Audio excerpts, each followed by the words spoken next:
Oi, oi! Tomorrow night, Saturday, the 10th of June, is the third round of the Greyhound Derby. So, as I have done for the opening rounds, I've priced up every single heat and I'm looking for some value where I will be getting stuck in. There may not be as many opportunities on Saturday as there has been in round 1 and round 2. The heats are reducing in size. They halve every single week. We have 8 heats to get stuck into, but there could be some value to be had. I haven't done my fancy green, amber and red lines yet, so you're going to see me do that real time. Probably easier because we've only got the 8 heats to go through. We'll see if we can find some bets. Also, I've priced up Romford's card tonight, so that's Friday the 9th of June. There are 11 open races there. There's 5 races of interest for me where I think there could be a potential bet. There's 2 at the prices that Corals have already chalked up. They are sponsors of Romford Stadium, so they get the prices up nice and early. But there are 2 in there that I will probably back. There is 1 real late on that I think is a juicy price. So please do stay tuned for that and get stuck in if you can.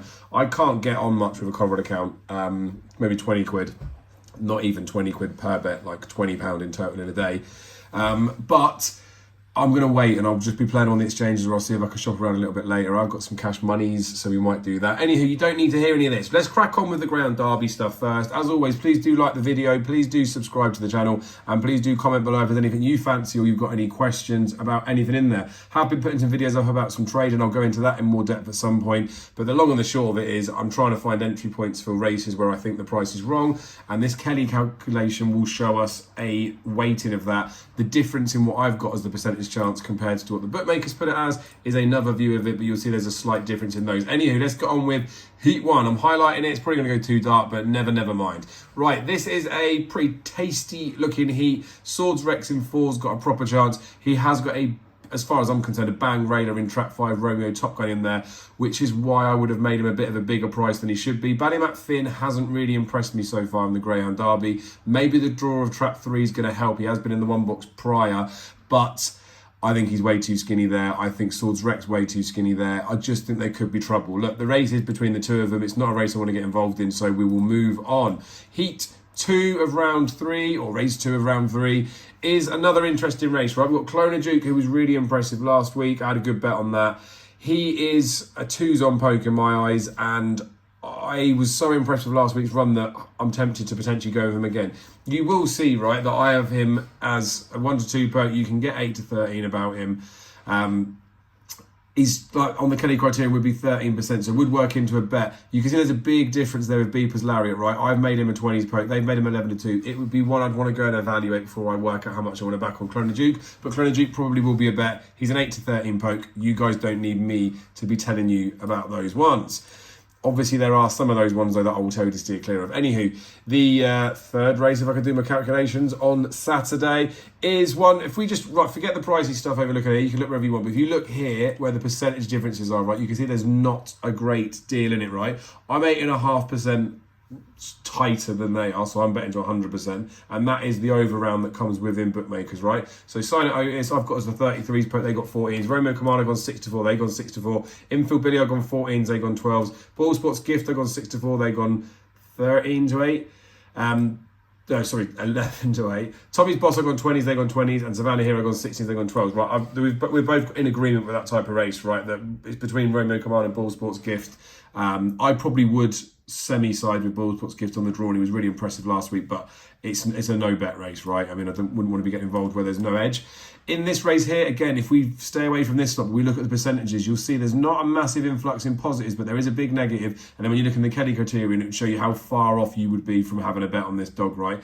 So again, 12s, 20s, 40s, 20s, 16s, about the same. I've gone 1 to 2. They've gone 2 to 9, or 2 to 7 on this dog.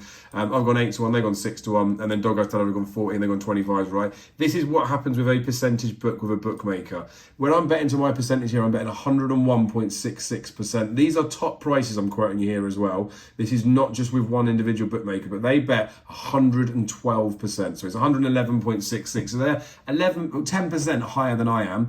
And when you look at the differences in here, this 10% comes from Ballymac Marina, right? So they're using him to make up their book. His reality chances, he's going to absolutely crap home. He was so good last round as well, but we leave those alone. They're just making their money and they're making their margins. Anywho, the next heat we've got is Probably a bet, to be honest with you. Romeo Hanzo, I make short in here, and I knew when I was chalking this up, I was probably making him shorter than others would. So I am bearing that into sort of a back thought. Now, he was 7-4 first show as well. So again, I'll just quickly tweak this to show. But in here, there's a 15% difference in chance, I think. There's a 26% on the Kelly criterion of what you would use with your bankroll. We're not necessarily staking like that. But when I put him up to 7-4, look, it's a 30% and 20% difference, right? That was massive. He's a 6-4 top price, right? He's a general 5-4 poke. So if we talk him in at that, he's still going to be a bet, right? But we'll leave him as he is. I got Aero Aaron as a 12s poke. They've got him half the price, 5-1. Savannah Bailey's 33s. They've got him as a 12s. I got Black House Harry as a 5s. They've got it as 4s. And Ninja Kerry, I'm always negative on Ninja Kerry by the looks of it. I've gone 12s. They've gone 13-2. Forest Icon, I've gone 10s. They've gone 11-2. I can understand why they've got given a bit of a price on Romeo Hanzo. It's on the clock.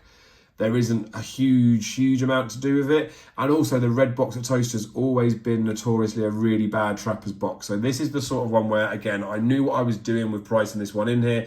When we look at the percentage I've made this book, right, I've got it as 99.64. So I could be harsher on this, right, to make the book up to a bigger percentage. And make him a shorter price. Make him a bigger price, which brings this Kelly criterion down. Just makes the margin even smaller. That makes it 96%. So I could, for all intents and purposes, make him there like an 8-11 poke, and that makes 102% book, right? I don't want to push him out anymore. I don't want to shorten up some of these other ones. So I think he's a definite bet. He does come with risks attached, right? So this is the first one of any bet that I've suggested where I'm not saying I think he's going to get beat. Obviously, I think he's going to go and win. But I would say it is sort of on the trapping, right? This is much more prominent of a dog that Clona Duke last week missed it. Such a good dog that he will be able to pace past and go and do it. I do have slight concerns about Romeo Hanzo needing to get around that first bend to go and win. But I'm going to have a punt on him. So he is in there as a price. I definitely want to get the 6-4 plus right. I know there I've put as a 1.8, and you might think, why would you want to miss out at shorter prices? But he's 5-4 general, he's 6-4 there. I think we'll definitely get this price, so I'm going to mark up some money on there. We will do the staking bits in a second. The heat after this, again, there's a big gulf in differences what I think of dogs. They've made Gator Nemo a real short price favourite in here. Undulation's about the right price as far as I'm concerned. I think they've made a Rick with, as I say. Savannah Bow, I mean, we've had him the last 2 rounds, haven't we? But he probably should be about this sort of price because you have to back run these and these. So, right, so 4, 5, 6, I'm in agreement with the books. These 3 on the inside, I'm not so much, right? Gaytime Nemo is a dog that I've backed anti-post. I really like this dog. I think he's a very fast dog. Undulation did get picked up last week, but I think that she will be gone and on the bunny and she will be clear. But as I say, this is a competitive enough heat, right? I've only made her a 5-2 post. So she's right. Gaytime Nemo's a bit too short as far as I'm concerned. However, as I say, should not be a 16-1 poke. That is chronically wrong. You want to keep an eye out for certain bookmakers. They do extended places. Sometimes Sky Bet will do it, but Bet365 have been doing the first 3 a quarter of the odds or a fifth of the odds. So you get 3 places. You can back them each way. You know, you guys will know out there, I'm not a massive advocate of backing each way. You might better back in the place only market. As I say, at 16s, it's like 12s and 14s in most bookies. I think that is a stupid price. So I'll be having a little go on, as I say in there. Heat 55 of the whole of the Derby, so the penultimate race on Saturday, is one where I probably won't be getting stuck in. It depends what we're going to do with the prices, right? I do like Marie Champion.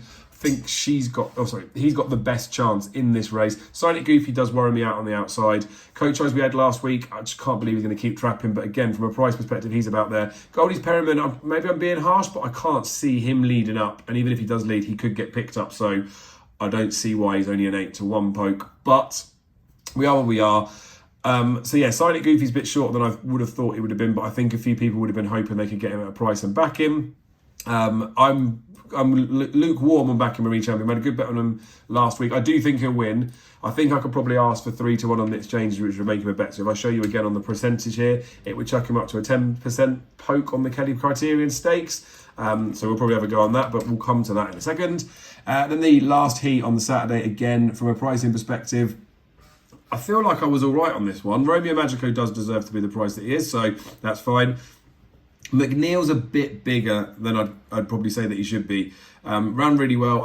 Fabulous Azure is I do really like the bitch. These two are actually little mates. They're brother and sister. I do really like the bitch, but She'll be fine out of red. I don't know why anyone would say she wouldn't be, but she's led and she's been picked up. She's just not as classy and as flashy in a derby in like a top tier competition as she might show in some other open races. So they're I don't know. They're giving us 7 on the Fabulous Azura. I think Sophia's Poke, it's more because of the heat and the draw, right? But McNeil is a potential bet. I just feel like a bit of a mug going against Romeo Magico at any point in a derby because I think he'll be able to get round and I still think he might be able to pick him up. So it is in there as a percentage one. That would maybe go down as an amber. But anywho, let's do that, right? Let's sort this as largest to smallest on the Kelly and then we'll show what we're going to do with the bets. So anything over 5% are the ones that I'm mainly looking at. These ones that dip under, I may have a look at nearer the time. But when you see like these ones, Savannah Tight and Doghouse Dads are stupidly big prices.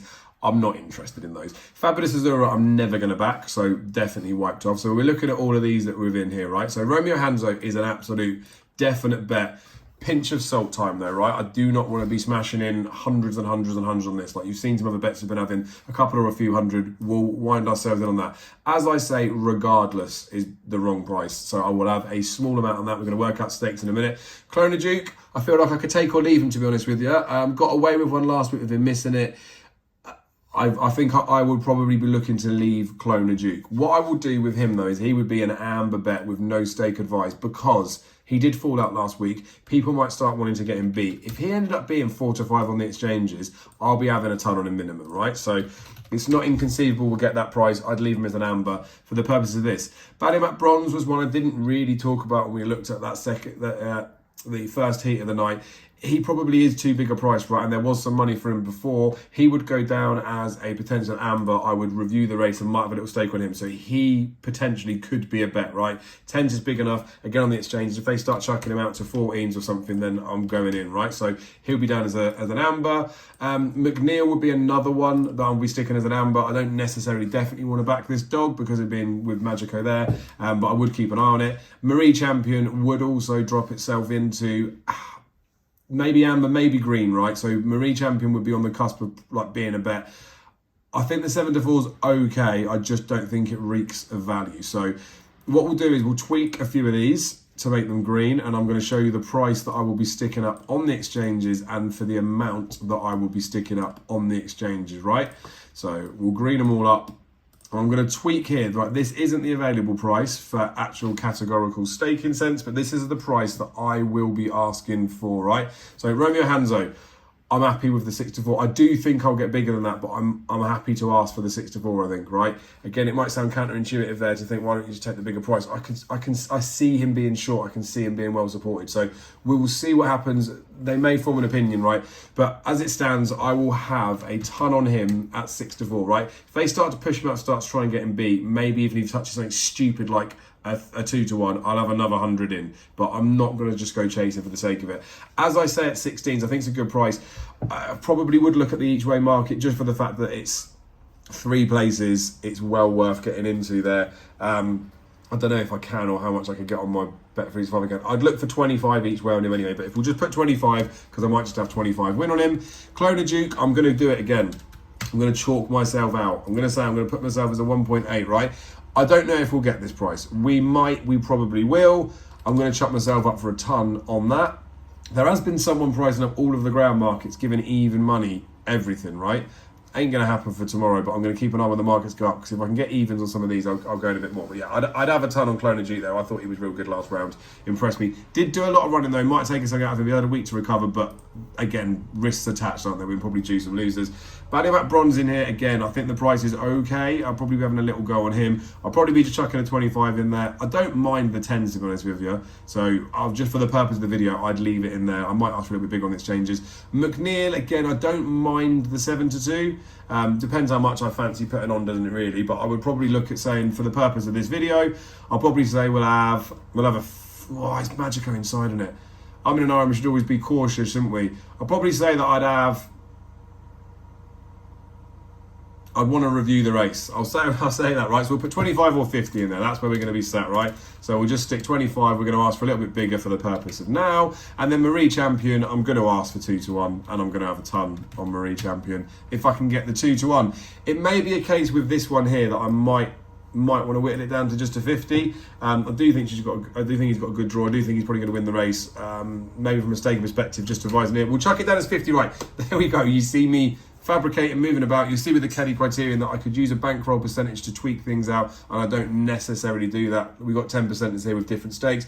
We've got a 15%er up there that's got the same stake as an 8%er. We've got a couple of 25s that run about the same stake, but we are where we are, right? That gives you a view of the ones I'm backing. You play your own stakes. You please gamble responsibly and safely. I'm going to add in the Romford stuff now. I'll do that quite quickly. I'll just show the horse, the dogs, and the ones that I fancy. And then if there's anything that you fancy, let me know in the comments below. Be lucky. So, Romford Friday, race for the 658. There's one in here, Zara Rosie, right, should be the favourite, should potentially win the race. However, the draw means that there's a lot of dogs going into the inside. I think She's Non-Stop could be a little bit of a flyer, but it depends on the price, right? I'm looking for 4-1 plus this dog. Romford, the sponsors of... Coral, the sponsors of Romford, do price up nice and early. We'll see here. They've only gone 5-2. She's Non-Stop. We might not get that. I might take a punt on the exchange if I can get the 4-1.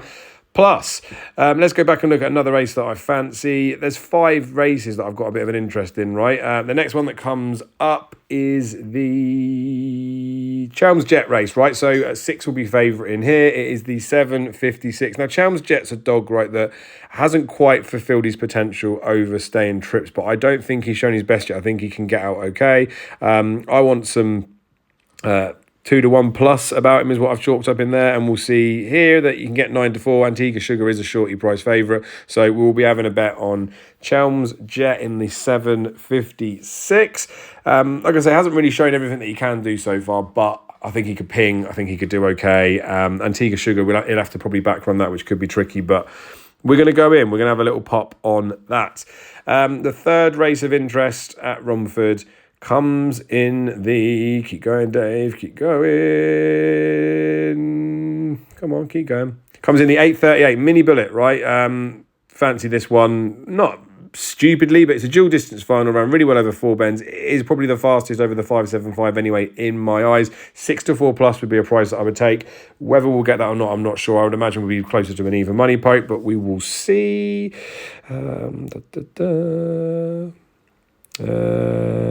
Yeah, it literally is an even money poke, but we might get 6-4 plus on exchanges. Mini Bullet I would represent as one of the stronger bets of the night in terms of fancy, and you can see there from a price perspective I said it's 6-4 poke, so in terms of a chance perspective I'd say it's got a proper chance.